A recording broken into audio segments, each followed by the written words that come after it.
Assalamualaikum warahmatullahi wabarakatuh. Waalaikumsalam. A'udzubillahi minasyaitonirrajim. Bismillahirrahmanirrahim. Alhamdulillahirabbil alamin wal aqibatu lil muttaqin wala udwana illa 'alal zalimin. Shalatu wassalamu ala asyrofil mursalin sayyidina wa habibina syafiina wa qurratu a'yunina Muhammadin sallallahu alaihi wasallam wa ala alihi wa ashabihi wa ummati sholihin alladzina yatamassaku sarimatul sholihin ila yaumiddin. Amma ba'du. Sobat 3R Global Channel dimanapun kita berada, mudah-mudahan dalam ridho rahmatnya Allah senantiasa dalam bimbingan Rasulullah syafaatnya. Kita teruskan pada hadis yang ke-38. Bismillahirrahmanirrahim. Al-hadis saminu wa salasuna an Sa'id ibn Abi Burdah an Abi nganin Nabi sallallahu alaihi wasallam annahu qala Rasulullah sallallahu alaihi wasallam idza tamanga ahlun nar fin nari wa ma'ahum man sya'allahu ta'ala min ahlil kiblati qala al-kufaru lil muslimina alam takunu muslimina qalu bala qalu fama aghna ankum islamukum faqad sirtum ma'ana fin nari qalu kanat lana dunuban fa ukhidna biha fasami'allahu ta'ala ma qalu fa amara bi ikhraji man kana min ahlil kiblati fa ukhriju falamma ra'al kufar dzalika qalu ya laitana kunna muslimin fa nukhraja kama ukhriju. Tsumma qara'a Rasulullah sallallahu alaihi wasallam rubbama yawaddul ladzina kafaru law kanu muslimin. Pada hadis yang ke-38 dari Abi Burdah yang mendapatkan hadis dari ayahnya Abi Burdah yang dari Rasulullah sallallahu alaihi wasallam, beliau Rasulullah mendikake tatkala ahli neraka dikumpulkan. Dan di antara ahli neraka tersebut juga ada ahli kiblat. Lalu ahli neraka mengatakan pada ahli kiblat, apakah kemusliman kamu itu tidak mencukupi? Lalu orang muslim itu menjawab, sehingga kalian semua itu bersama kita di dalam neraka.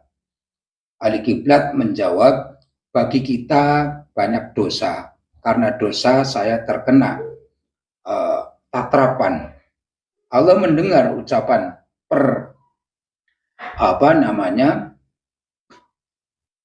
pembahasan antara kufar dan muslimin, lalu Allah memerintahkan malaikat untuk mengeluarkan ahli kiblat dalam neraka. Sehingga tatkala kayak gitu, ahli neraka mengatakan keinginannya, seandainya saya jadi orang muslim, maka kami pun akan dikeluarkan seperti halnya ahli kiblat ini dikeluarkan oleh Allah dari jurang neraka tersebut.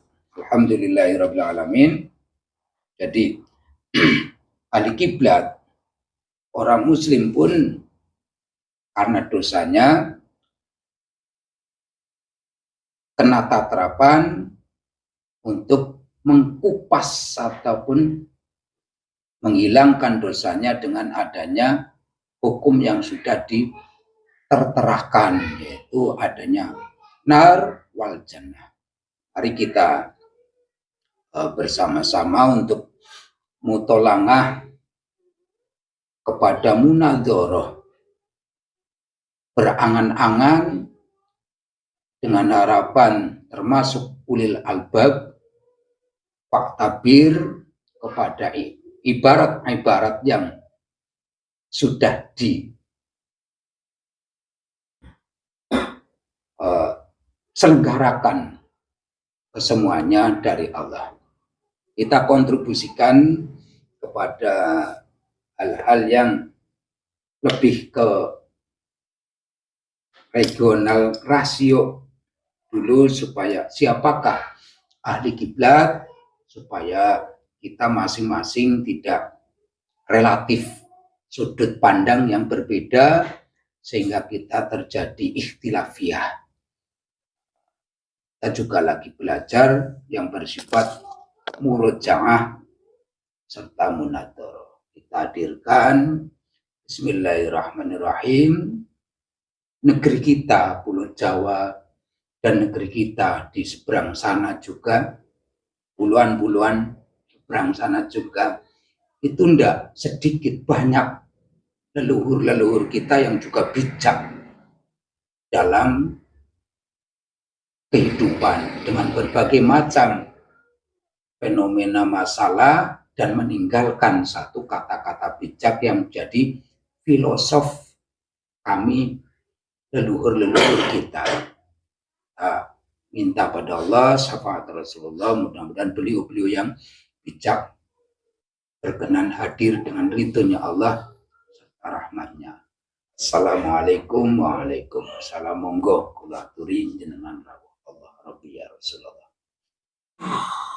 Alhamdulillah. Assalamualaikum. Waalaikumsalam warahmatullahi wabarakatuh. Alhamdulillah jenengan purun. Alhamdulillah. Purun hadir. Jadi kayak gini. Bagaimana? Oh bisa ya. Kayak gini. Dulu semasa jenengan kan leluhur-leluhur yang di negeri ini kan ya. Iya. Orang leluhur-leluhur dulu itu dalam bijaknya biasanya berkerumun 2 orang, 3 orang sambil ngopi ataupun bakar budin, rokokan kelembak menyan. Tapi cara pola berpikirnya adalah berpikir filsafat, berpikir yang regionalnya rasio, berpikir tentang alam, berpikir setelah kepulangan, berpikir lagi di mana. Itu kayak gitu kan ya. Ya, itu adalah pembahasan yang kami lakukan dengan orang-orang yang sepaham. Enaknya kayak gitu orang dulu ya. Kita Sepaham. orang-orang sekarang kepingin juga ke lorong waktu yang lama itu, kita kembali ke era-era jenengan supaya apa? Dimensi jenengan itu masih kita rasakan dan kita selaku orang Nusantara tidak lupa dengan leluhur kita yang juga bijak, juga bisa membaca arah mata angin, arah bintang, peredaran musim, itu kan dikuasai karena memang jenengan di eranya adalah bagaimana kita itu bisa berkontribusi dengan semesta, yang semesta ini punya letterlek Kontribusi untuk sesama manusia yang kami pikirkan adalah bagaimana ilmu-ilmunya Allah itu bisa dirasakan oleh manusia, bukan hanya dibaca saja, tetapi apa yang di dalam Al-Quran itu diejawantakan. Asik ini. Kita podcast malam ini kayak gini ya. Kulo ajeng mbah mbok saru, ajeng boten nyebut nggih saru, tapi jenengan leluhur tanah negeri ini lah nggih. Kayak gini saja. Kita sudah beralih bahasa, mungkin saya dalam berbahasa Jawa juga kurang pantas untuk jenengan, maka beralih bahasa pada bahasa Indonesia. Kesatuan negeri ini ya bisa. Kayak gini, dalam pandangan Islam, suratul Fatihah dari bismillah sampai waladhdallin amin. Itu di situ itu suratul Fatihah dari kitab ke kitab, suhuf ke suhuf sampailah ke Al-Qur'an dikatakan ummul kitab. Nah, dari ummul kitab tersebut huruf-huruf suratul Fatihah menjadi asma nuroniyah yang diletakkan pada awal suar dalam Al-Qur'an seperti alif lam mim, kaf ha ya ain shad, ha mim, nun qaf dan seterusnya. Shad contohnya yang dimaknakan dalam tafsir wallahu a'lam bishawab. Nah, huruf-huruf yang menjadi awal surat tersebut oleh Allah ditaruh di alam menjadi nuroniyah yang bisa dibaca melalui filsafat yang kita desain dengan pemikiran orang-orang milenial sekarang. Jadi dalam pandangan jenengan membaca alam yang diejawantahkan sehingga meninggalkan sopo becik, nandur becik bakal ngunduh becik, sopo olo nandur olo ngunduh olo, kan kata urip kudu urip Contoh kayak gitu. becik ketitik, Becik ketitik, Olo olo ketoro. siapa yang melakukan kejahatan kalau bahasa sekarang akan kelihatan. Walaupun di dalam dunia ini tidak dia rasakan, tapi itu adalah untuk nantinya mereka di hadapan Allah. Nah, itu oleh jenengan dan sekelompok jenengan itu memang sinergi realita batin itu kayak gitu ya. Iya. Walaupun realita lahiriah harus mencangkul, menanam pisang, menanam padi, tapi realita batin jenengan tidak bisa digeser kayak gitu. Ya, kayak gitu. Kita akan ke dimensi milenial kayak gini, Mbak. Kayak gini. Semesta, alam semesta. Karena alhamdulillahi rabbil alamin, dialah Allah yang mengerani semesta alam. Semesta alam ini sapa nandur ala bakal ngunduh ala may ya'mal mithqala dzarratin khairan yarah wa may ya'mal mithqala dzarratin syarran yarah. Lah semesta alam ini sudah menyegel hukum tentang sapa nandur bakal ngunduh itu may ya'mal mithqala dzarratin khairan yarah. Alam semesta ini nyegel. Karena keyakinan dalam vibrasi getaran batin, vibrasi getaran lahiriah sehingga bisa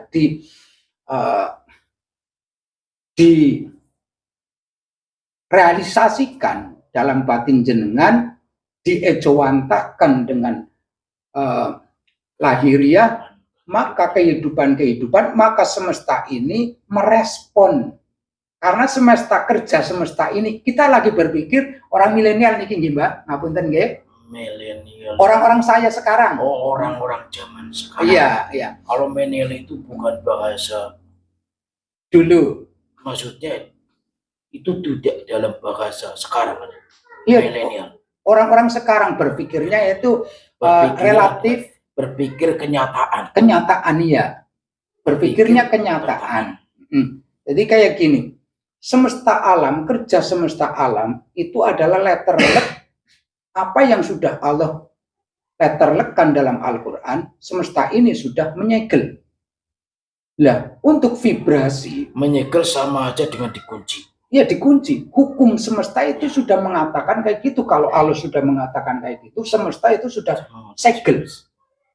Nah, kerja semesta ini tidak pakai logika, melainkan kerja semesta dengan hukum 12 la ilaha illallah, 12 huruf, Muhammadur Rasulullah 12 huruf. Maka kerja semesta ini meresponnya adalah dalam realisasi realita yang batin. Lah orang sekarang, saya sendiri terkadang merealisasikan dengan yang lahiriah. Iya, sehingga kami itu tidak bisa nyaman, walaupun makanan, minuman, tempat itu sudah semuanya sudah ada, beda dengan jenengan dulu. Kita tanggapinya bagaimana ini, Mbak? Dalam merealisasi batin, jenengan ora kena digerakkan kalau sudah mengatakan sopo nandur bakal ngunduh itu, dan yakin betul nggih, Pak? Itu kan siapa nandur bakal ngunduh. Siapa yang berbuat akan mendapatkan apa yang dia lakukan. Dia melakukan perbuatan itu akan ada balasannya. Walaupun tidak di dunia. Tapi ada kalau dalam getaran batinnya itu tidak yakin. Hati saya tidak sabar, tapi lesan saya bisa mengatakan saya orang sabar. Itu tidak bisa.